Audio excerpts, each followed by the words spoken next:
Hello everyone, welcome to Literary Wisdom. In the last video we discussed Aristotle's Poetics, his concept of tragedy. We also compared tragedy with epic. Then we talked about plot of tragedy and concept of catharsis. And today we will discuss tragic hero and three unities. अगर आपने Poetics Part 1 नहीं देखा है, then go check that out. Then you will understand this part. The link is given in the description box. Now, let us discuss the art of characterization according to Aristotle.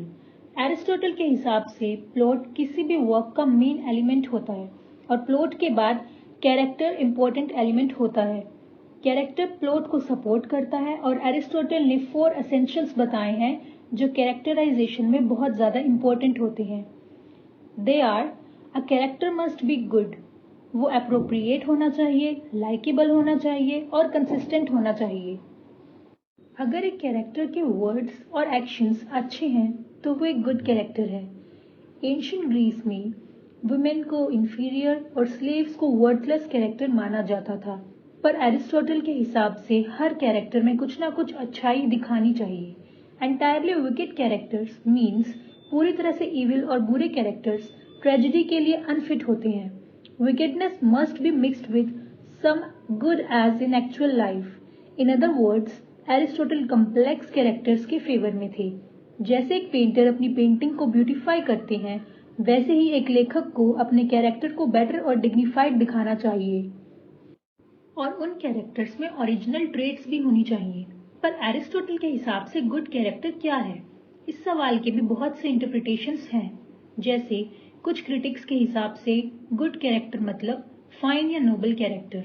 कुछ कहते हैं कि goodness means virtues like courage, friendliness, greatness of soul, etcetera.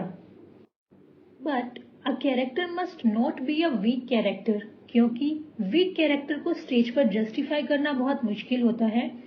दूसरा point ये था कि character appropriate होना चाहिए. It means they must be true to type.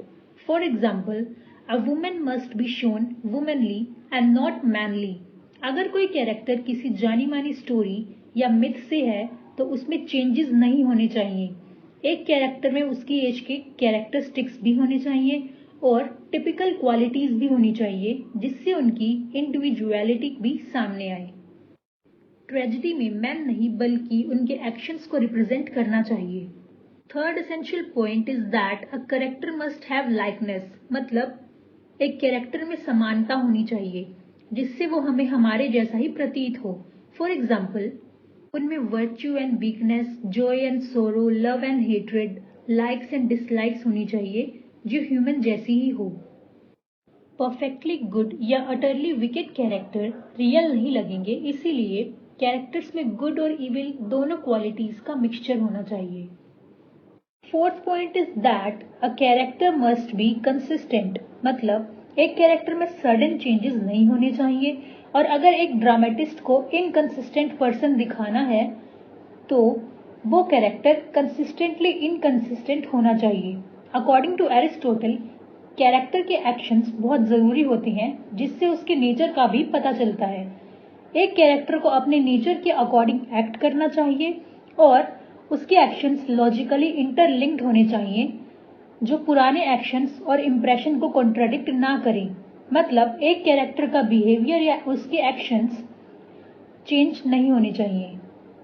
Now let us talk about the ideal tragic hero.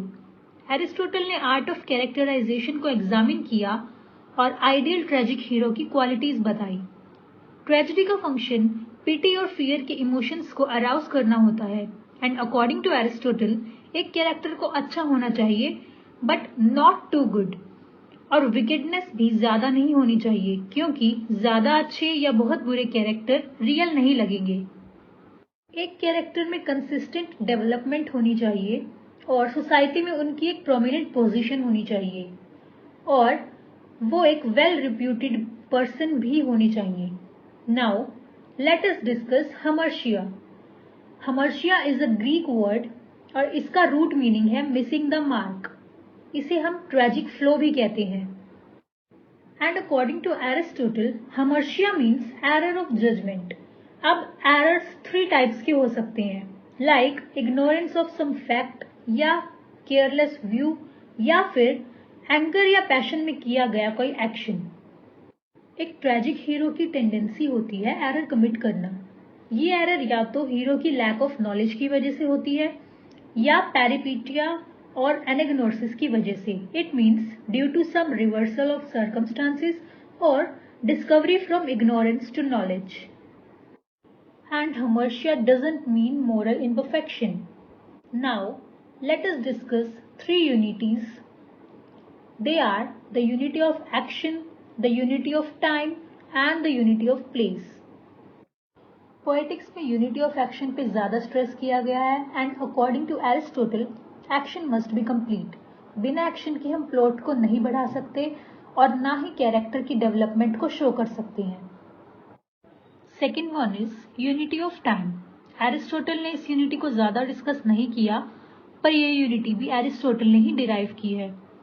According to him length of tragedy neoclassic period में unity of time की doctrine पर rise हुई थी। उनका ये मानना था कि स्पेक्टेटर्स को इस बात के लिए कन्विंस करना बहुत ही मुश्किल है कि एक 3 आवर के ड्रामा में कई दिन बीत चुके हैं और इसलिए ये यूनिटी ट्रेजेडी में प्रॉपर इफेक्ट नहीं करेगी।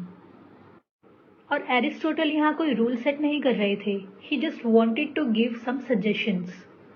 Now let's talk about unity of place.